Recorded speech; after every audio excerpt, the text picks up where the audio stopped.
Hi friends.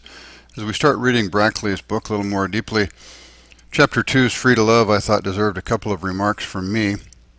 To start with, there's a quote in there that is by Dorothy Day on page 10. To respond with love to a world which seems to have gone wrong in fundamental ways, a broken world, we must get free to love. We need to find a way to love better and over the long haul. Free to love. What does that mean? A photo of Dorothy Day here offering a very different style of force to change the world's problems, confronting two great big strong men with weapons in her stubborn, peaceful way.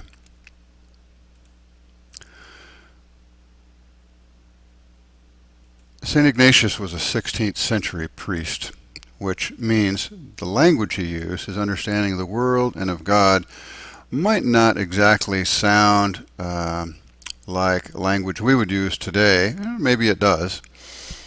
But our author, Brackley, makes it a point to update the language a little bit, to make it more palatable, more relatable for people in our generation. The literal, mythic, religious language that Ignatian spirituality used in some of its original text. Here's an example.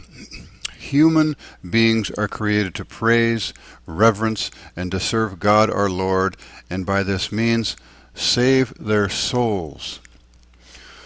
Every bit of that could be discussed, but a more contemporary way to say it that might be more appealing, it might not be, but to agnostics as well as theists, would be this: human beings attain their highest possibilities, their ultimate fulfillment, by learning to love. My favorite mentor, a spiritual director of mine, and in fact a high school teacher, always used to say that if the theology is good, it's also good psychology. And Ignatian spirituality is excellent psychology. We find the principles in all kinds of modern theorists, spiritual and non-spiritual. The other thing I thought I'd mention is a bit of a paradox of freedom. For myself, as I grew up and heard of religious rules and laws and obligations, most notably the Ten Commandments, there's so much thou shalt not language that it just doesn't seem to be freedom. You must do this, you must do that, must not do some number of other things. It was only after I was teaching a number of years that I came to understand the Judeo-Christian freedom in God's laws.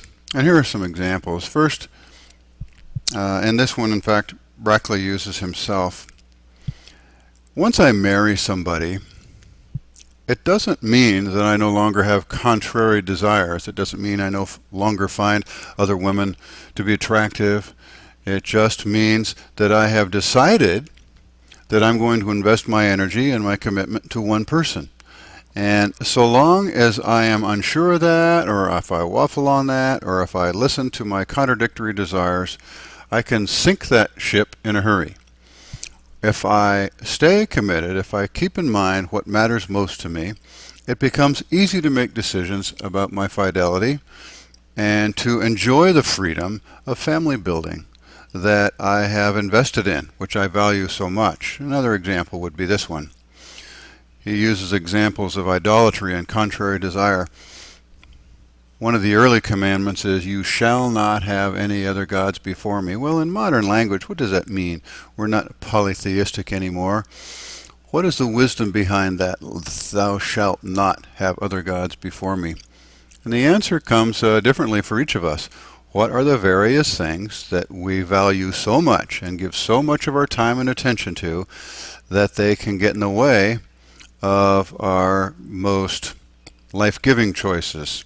Examples classically are like materialism. We value nice things. I would love new golf clubs, new water ski every now and then, or snow skis. These things are enchanting to me. And if I think about them too much, they occupy my full attention, and I end up making investments in things which don't matter as much as other things I value much more. An analogy I was thinking of is, if I was on a ship and I brought with me a lot of prized possessions, perhaps I was traveling somewhere, and that ship started to sink, my life partner might say to me, "Let's go. Let's head for the lifeboat." And I might say, "Well, wait, what about our stuff?" And she might wisely say, "Stuff?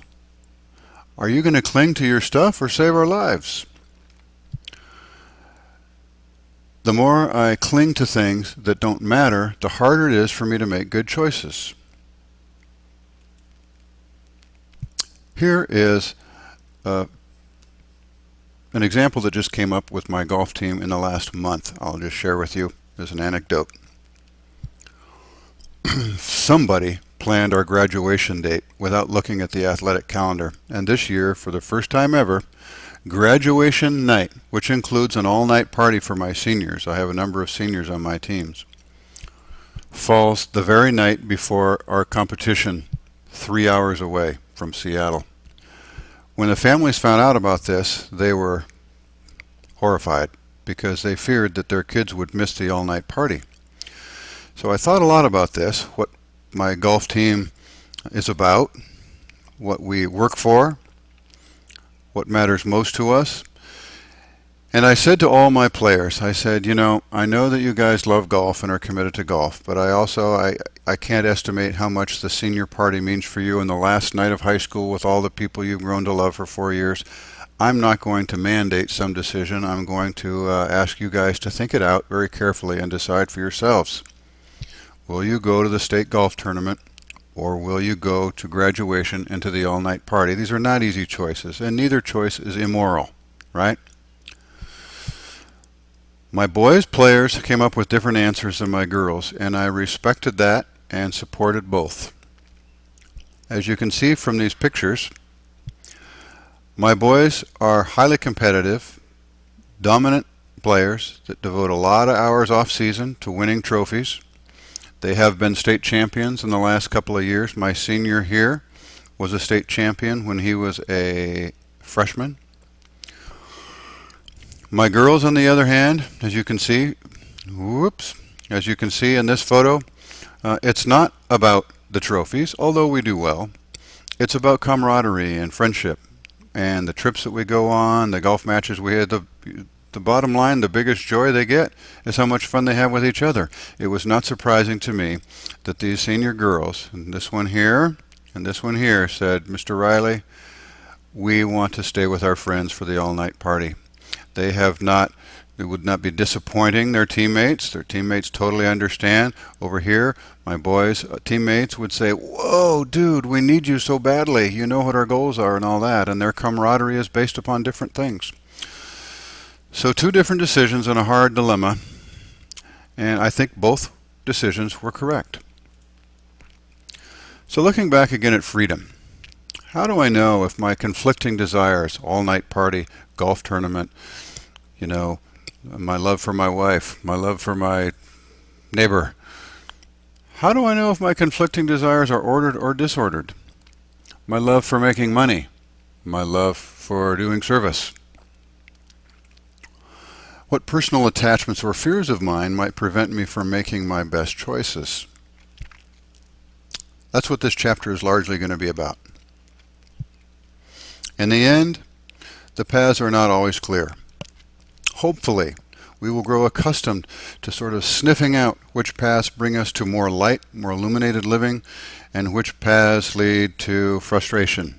And I'm not sure the choices I offered as an example of my golf team would be particularly light versus darkness, but habitually thinking this out and choosing for what's best for me is the name of the game. And this chapter 2 is about learning to be free to love and paying attention to what things prevent us from choosing freely. I hope you enjoy it, and we'll have lots to talk about.